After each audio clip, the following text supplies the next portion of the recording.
역사 속 인물로서의 예수, 그리고 우리가 신앙의 대상으로 삼는 그리스도, 이 둘 사이의 어떤 간극이나 또 연결점, 이런 거 혹시 생각해 보신 적 있으신가요? 뭐 당연하게 받아들이셨을 수도 있고 아니면 또 깊이 고민해 보셨을 수도 있을 텐데요. 오늘 저희가 함께 살펴볼 자료들이 바로 이 복잡하고 또 흥미로운 질문들 속으로 여러분을 안내할 겁니다. 네, 오늘은 그 신학 논문에서부터 성서 비평 입문서, 또 학술 저널, 그리고 온라인 백과사전까지 정말 다양한 자료들을 좀 모아봤습니다. 칼뱅 신학에서 시작해서요, 복음서가 어떻게 형성됐는지, 또 이른바 역사적 예수를 둘러싼 아주 뜨거운 논쟁들 있지 않습니까? 네, 그리고 기독교 신앙의 가장 핵심이라고 할 수 있는 부활의 의미까지 폭넓게 한번 다뤄볼 예정입니다. 저희 목표는 아주 명확합니다. 이 방대한 정보 속에서 길을 잃지 않도록 가장 중요한 통찰과 핵심적인 논점들을 딱 뽑아서 여러분 앞에 펼쳐놓는 것. 뭐랄까, 좀 복잡한 내용을 명쾌하게 이해하는 지름길을 안내해드리고 싶어요. 물론 신학이나 역사 비평 이런 얘기가 좀 딱딱하고 어렵게 느껴지실 수도 있습니다. 하지만 오늘 이 시간을 통해서 그 복잡함 속에서도 아하! 하는 그런 깨달음의 순간을 경험하실 수 있도록 저희가 잘 준비했으니까요. 자, 그럼 함께 이 지적인 탐구를 시작해 볼까요? 네, 우선 우리가 예수를 아는 가장 중요한 통로, 바로 복음서 이야기부터 시작해야겠죠. 이 복음서 신학 입문이라는 자료에서 아주 근본적인 질문을 던지는데요. 복음서, 이게 과연 예수의 삶을 객관적으로 기록한 현대적인 의미의 전기, 그러니까 바이오그래피일까요? 아니면 전혀 다른 종류의 글일까요? 가깝다고 보기도 합니다. 하지만 많은 학자들은 복음서가 단순한 역사 전달을 넘어서는 아주 독특한 목적과 형식을 가진 문서라고 주장합니다. 예를 들면 그 불트만 같은 신학자는 복음서가 고대 전기와는 좀 다르다. 이건 초기 기독교 공동체의 신앙과 예배 속에서 형성된 거다. 뭐 이런 식으로 독특한 양식, 수이 제네리스로 봤죠. 그러니까 신화적인 요소라든지 공동체의 신앙 고백 같은 게 강하게 반영됐다는 겁니다. 또 어떤 학자들은 고대 그리스 로마 시대에 영웅들 이야기 다루던 그런 전기 형태와 좀 유사하다 이렇게 보기도 하고요. 아, 그렇군요. 그럼 이게 단순한 기록이 아니라면 복음서를 대체 어떻게 이해해야 할까요? 네, 핵심은 바로 해석에 있습니다. 복음서 신학 입문 자료에서도 강조하는 부분인데요. 복음서는 분명히 역사적 사건을 바탕으로 합니다. 하지만 그것을 그냥 전달하는 게 아니라 해석해서 신앙 공동체에게 의미 있는 메시지로 전달하려는 일종의 신앙 고백적 표현으로 보는 게 타당하다는 거죠. 그러니까 예수님의 말씀과 행동이라는 사건이 있었고 그게 초기 공동체 안에서 입으로 전해지고 전승, 또 여러 자료들이 수집되고 복음서 저자의 신학적인 의도에 따라서 선택되고 배열된 뒤에 편집, 최종적으로 글로 기록되는 기록 과정을 거쳤다는 겁니다. 처음부터 신앙이라는 렌즈를 통해서 쓰였다는 점이 중요하죠. 다른 고문서와는 좀 다른 점입니다. 아, 신앙 공동체의 해석이 담긴 문서다. 이렇게 들으니까 그럼 우리가 지금 보는 이 성경 본문이 과연 원래 모습과 얼마나 가까울까 이런 궁금증이 생기네요. 고대 문서는 아무래도 필사 과정에서 오류가 생기기 쉽잖아요. 맞습니다. 그래서 본문 비평, 영어로는 textual criticism이라고 하죠. 이 학문 분야가 중요해지는 겁니다. 인쇄술이 발명되기 전에는 모든 문서를 일일이 손으로 베꼈어야 했거든요. 그러다 보면 의도치 않은 실수나 변경이 생길 수밖에 없었겠죠. 본문 비평이라는 건 남아있는 수많은 성경 사본들을 비교하고 분석해서 원본에 가장 가까운 형태를 복원하려는 그런 노력입니다. 수많은 사본이요. 어떤 것들이 있나요? 저희가 다 외울 필요는 없겠지만 그래도 좀 중요한 것들이 있겠죠. 네, 그렇죠. 종류별로 좀 나눠볼 수 있는데요. 초기에는 파피루스에 기록된 조각들이 중요합니다. 예를 들어서 2세기 초반으로 추정되는 라일랜즈 파피루스 P52 같은 아주 오래된 조각들이 남아있고요. 그 후에는 양피지로 만들어서 책처럼 엮은 코덱스 형태가 주를 이룹니다. 바티칸 사본 B이라든지 신의 산 사본 이건 알렙이라고 읽습니다.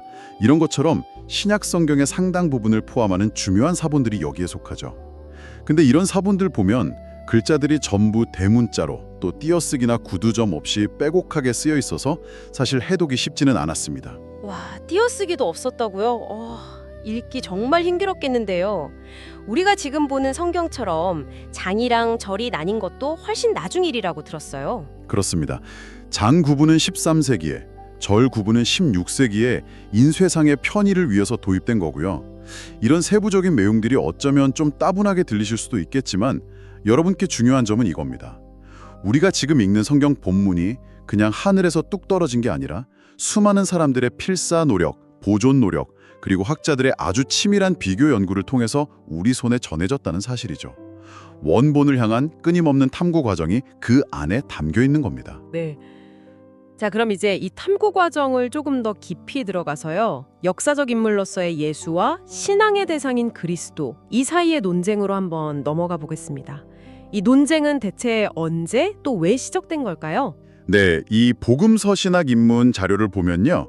이 논쟁의 뿌리는 저기 18세기 계몽주의 시대로 거슬러 올라갑니다. 아시다시피 인간의 이성을 중시하고 전통적인 권위에 의문을 제기하는 그런 분위기 속에서 성경 역시 역사적이고 비평적인 탐구의 대상이 되기 시작한 거죠. 칸트가 과감히 알려고 하라 이렇게 외쳤던 것처럼 기존의 어떤 신앙적인 해석에만 머무르지 않고 예수의 실제 역사적인 삶을 탐구하려는 움직임이 일어난 겁니다. 여기에 다윈의 진화론이라든지 여러 무신론 사상들이 가세하면서 전통적인 기독교 세계관에 대한 도전이 거세졌고요. 아하, 그런 시대적인 배경 속에서 성경을 분석하는 여러 방법론들이 등장했겠군요. 어떤 것들이 있었나요? 네, 맞습니다. 특에 몇 가지 중요한 흐름을 짚어볼 수 있는데요. 첫째는 양식 비평입니다. Form criticism이라고 하죠. 이건 복음서가 처음부터 한 권의 책으로 딱 쓰인 게 아니라 초기 교회 공동체의 삶 속에서 설교나 교훈, 기적 이야기 같은 그런 작은 이야기 단위들이 구전되다가 모여서 형성되었다고 보는 관점입니다. 이 방법론의 대표적인 학자가 불투만인데 여기서 한 걸음 더 나아가서 복음서의 신화적인 표현들을 제거하고 이걸 비신화화, demythologization 이라고 부르죠. 그리고 그 안에 담긴 어떤 실존적인 메시지를 현대인에게 전달해야 한다고 주장했습니다. 작은 이야기들이 모여서 복음서가 됐다면 그럼 그 이야기들의 출처, 그러니까 자료는 무엇이었을까? 이런 질문이 자연스럽게 나오겠네요. 그런 점들이 있잖아요. 그걸 설명하기 위해 발전했죠. 가장 널리 받아들여지는 가설은 두 자료설이라는 건데요. 마가복음이 가장 먼저 쓰였고 마태와 누가는 마가복음과 함께 예수님의 말씀들을 주로 모아놓은 것으로 추정되는 가상의 문서, 이걸 Q자료라고 부릅니다. 이 Q자료로 공통적으로 사용했다는 설명입니다. 물론 마태나 누가만이 가진 고유한 자료, M자료, L자료 이런 것도 있었을 것으로 보고요. 그렇다면 복음서 저자들은 단순히 자료를 그냥 모으기만 한 편집자인가요? 아니면 그 이상의 역할을 했을까요? 바로 그 지점을 파고드는 것이 편집 비평, 리덕션 크리티즘입니다.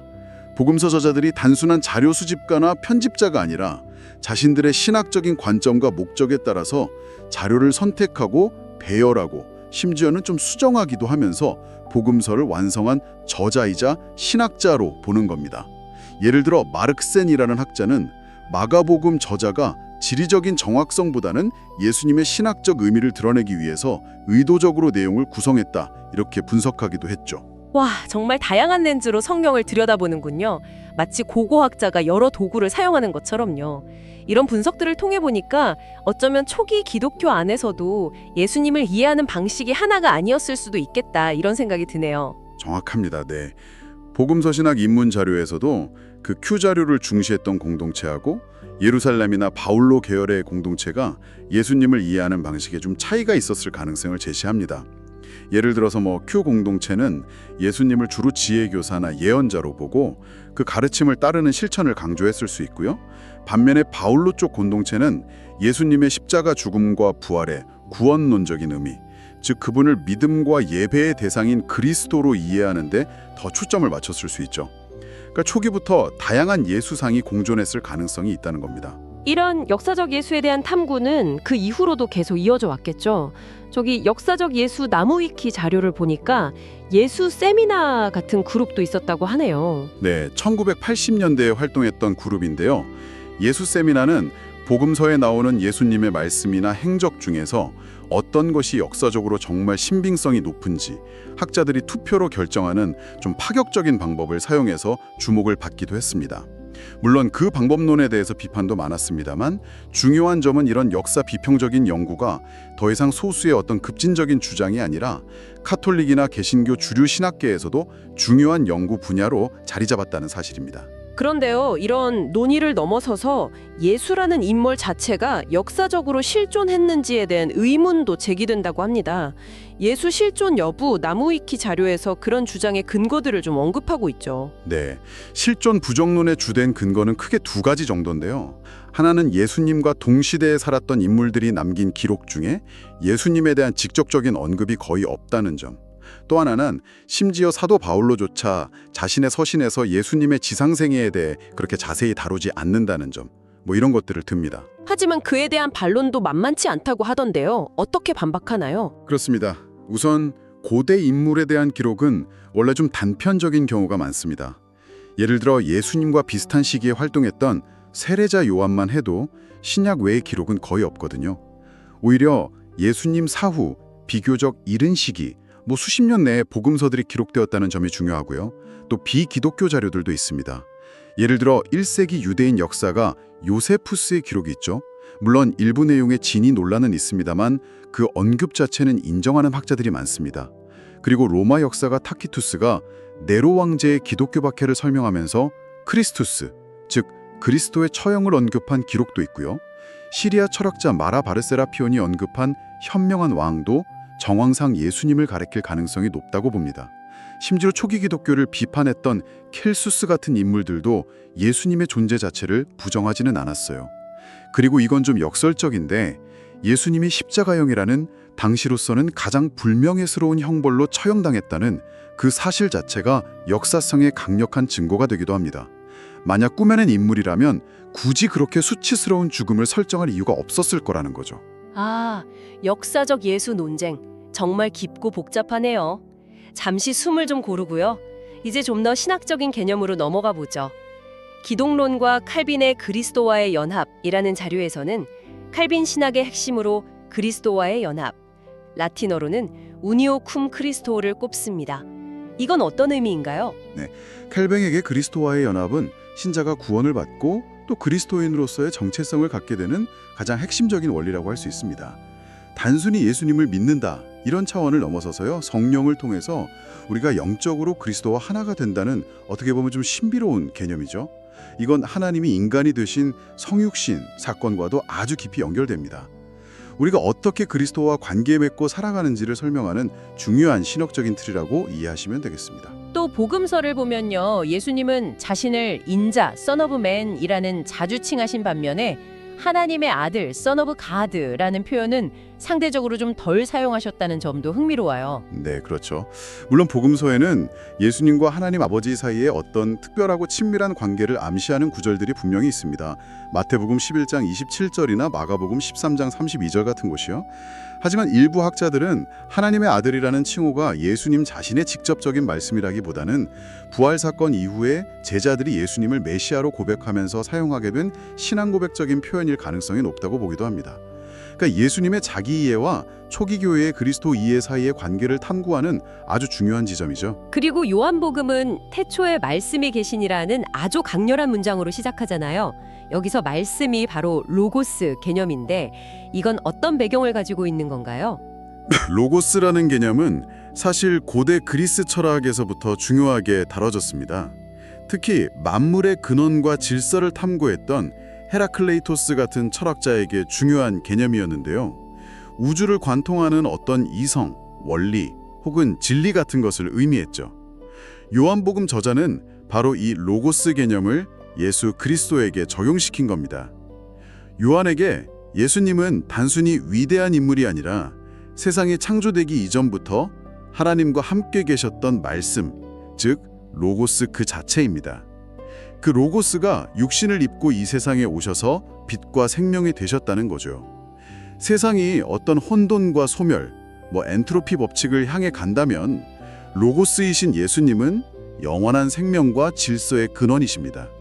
그래서 요한복음은 이 로고스를 믿는 것이 영생을 얻는 길이라고 강조하는 것이고요. 이런 신학적인 개념들이 자칫 좀 추상적으로 들릴 수도 있는데요. 실제로 성경 본문을 볼 때 이게 어떻게 새로운 의미를 발견하게 하는지 신학 연구 자료에 나온 주기도문 분석 사례를 통해서 좀 구체적으로 살펴봤으면 좋겠습니다. 네, 아주 좋은 예시가 될 것 같습니다. 주기도문에 보면 하늘에서와 같이 땅에서도 이루어지이다 라는 구절이 있잖아요. 우리가 흔히 외우는 한글 번역에서는 이 구절이 뜻이 하늘에서 이루어진 것 같이 땅에서도 이루어지이다 라는 그 세 번째 간구 앞에 나오지만 원래 헬라어 성경이나 대부분의 영어 번역에서는 이 세 번째 간구, 뜻이 이루어지소서 뒤에 나옵니다. 자, 여기서 흥미로운 해석의 가능성이 열리는 거죠. 만약 이 구절, 하늘에서와 같이 땅에서도 이 부분이 바로 앞에 뜻이 이루어지소서에만 걸리는 게 아니라 그 앞에 나오는 두 간구, 이름이 거룩히 여김을 받으시오며 나라가 임하시오며 이 두 가지에 모두 적용된다면 어떻게 될까요? 원문에는 구두점이 없었기 때문에 충분히 가능한 해석입니다. 그렇게 되면 단순히 하나님의 뜻만이 아니라 그분의 이름이 거룩해지는 것과 그분의 나라가 오는 것까지 모두 하늘에서처럼 땅에서도 이루어지기를 간구하는 훨씬 더 포괄적이고 역동적인 기도가 됩니다. 하나님의 통치가 이 땅의 모든 영역에 임하기를 바라는 아주 강력한 소망이 담기게 되는 거죠. 와, 그 구두점 하나의 위치 가능성만으로 기도의 의미가 이렇게 달라질 수 있다니 놀랍네요. 정말 익숙한 구절도 이렇게 비평적이고 신학적인 시각으로 보니까 새로운 깊이가 느껴집니다. 자, 이제 마지막 주제로 넘어가 보겠습니다. 기독교 신앙의 정점이자 어떻게 보면 가장 뜨거운 논쟁거리라고 할 수 있는 부분이죠. 바로 부활입니다. 네, 부활은 기독교 신앙의 그야말로 초석이라고 할 수 있는데 동시에 역사적 탐구의 영역에서는 가장 다루기 어려운 주제이기도 합니다. 교회와 신앙이라는 기사에서 언급된 것처럼 부활을 역사적인 사건으로 보기 어렵다고 주장하거나 예를 들어 존 도미니크 크로산 같은 학자 혹은 다른 종교의 환생 설화와 유사하게 해석하려는 차정식 교수의 주장에 대한 비판이 있었죠. 그런 회의적인 시각들이 분명히 존재합니다. 하지만 전통적인 신학에서는 부활을 아주 강력하게 변호하지 않습니까? 어떤 근거들을 제시하나요? 여러 근거들이 제시되죠. 역시 교회와 신앙 기사에서 잘 정리된 내용을 보면요. 우선 예수님의 무덤이 비어 있었다는 복음서에 일치된 증언이 있고요. 또 예수님이 확실히 죽었다는 증거들, 특히 요한복음에 나오는 피와 물 기록 같은 것들이 있습니다. 그리고 십자가 처형 이후에 두려움에 숨어있던 제자들이 갑자기 목숨을 걸고 예수를 전파하는 아주 담대한 증인으로 변화한 극적인 사건, 또 당시에는 증언의 법적 효력이 약했던 여성들이 첫 번째 부활 증인으로 기록되었다는 점, 만약 꾸며낸 이야기라면 남성 증인을 내세웠을 텐데 말이죠. 그리고 사도 바울로가 고린도전서 15장에서 제시하는 수많은 부활 목격자 명단 등이 있습니다. 유대인 학자 핑커스 라피드조차 부활이 없었다면 기독교 자체가 시작될 수 없었을 것이라고 분석할 정도니까요. 사도 바울로는 부활에 대해서 좀 더 신학적으로 깊이 설명했던 것 같아요. 네, 맞습니다. 고린도전서 15장에서 바울로는 부활을 단순히 과거의 어떤 기적적인 사건으로만 보지 않습니다. 그는 부활하신 그리스도를 잠자는 자들의 첫 열매, 헬라어로는 아파르케라고 부르는데요. 첫 수확물을 통해서 전체 수확을 예상하듯이 그리스도의 부활은 모든 믿는 자들의 미래 부활을 보증하고 시작하는 사건이라는 의미입니다. 또한 바울로는 부활한 몸이 지금의 육체와는 다른 영적인 몸, 썩지 않을 몸이라고 설명하고요. 그리고 이 부활은 그리스도께서 다시 오실 때, 즉 재림, 파루시아 때 완성될 우주적인 사건이며 그때 죽음이라는 마지막 원수까지 정복되고 하나님께서 모든 것 안에서 모든 것이 되실 것이라고 선포합니다. 즉 부활은 과거에 일어났지만 현재에도 효력을 미치고 또 미래에 완성될 희망의 사건이라는 것이죠. 결국 이 부활 논쟁은 역사적 탐구의 영역과 신앙 고백의 영역이 가장 첨예하게 만나는 지점이군요. 그렇습니다. 교회와 신앙 기사에서도 지적하듯이 역사적인 방법론만으로는 부활의 신비를 온전히 파악하기 어려울 수 있습니다. 부활은 어떤 이성적인 분석을 넘어서는 체험적이고 신앙적인 차원을 포함하고 있기 때문이죠. 역사와 신앙을 어떻게 조화롭게 이해해야 할 것인가 하는 과제가 남는 셈입니다. 네, 오늘 우리는 복음서의 성격 규명에서 시작해서요. 성경 본문이 우리에게 오기까지의 과정, 또 역사적 예수와 신앙의 그리스도 사이의 그 긴장과 논쟁들, 그리고 그리스도와의 연합, 로고스, 부활과 같은 핵심적인 신학 개념들을 좀 깊이 있게 살펴보았습니다. 아마 느끼셨겠지만 오늘 다룬 자료들은 하나의 정답이라기보다는 굉장히 다채롭고 때로는 서로 상충하는 여러 관점과 해석들을 보여주었습니다. 초기 기독교 공동체 안에서도 예수님에 대한 이해가 다양했고 그 이후 2000년 동안 정말 수많은 비평과 신학적 성찰을 거치면서 오늘에 이르렀다는 것을 확인했는데요. 자, 이제 여러분께 질문을 한번 던져봅니다. 예수를 이해하는 데 있어서 단 하나의 정답을 찾는 것만튼이나 혹은 어쩌면 그보다 더 중요하게 이러한 다양한 해석의 과정 자체를 이해하는 것이 오늘날 여러분 각자가 예수를 만나고 또 그의 메시지를 받아들이는 방식에 어떤 영향을 미칠 수 있을까요? 오늘 저희가 나눈 이야기들 중에서 여러분의 마음에 가장 깊이 파고든 관점이나 질문은 무엇이었는지 한번 생각해 보시면 좋겠습니다. 네, 오늘 저희가 함께 나눈 이야기들이 여러분의 더 깊은 탐구와 성찰을 위한 의미 있는 출발점이 되었기를 바랍니다. 다음 시간에 더욱 흥미로운 주제로 다시 찾아뵙겠습니다.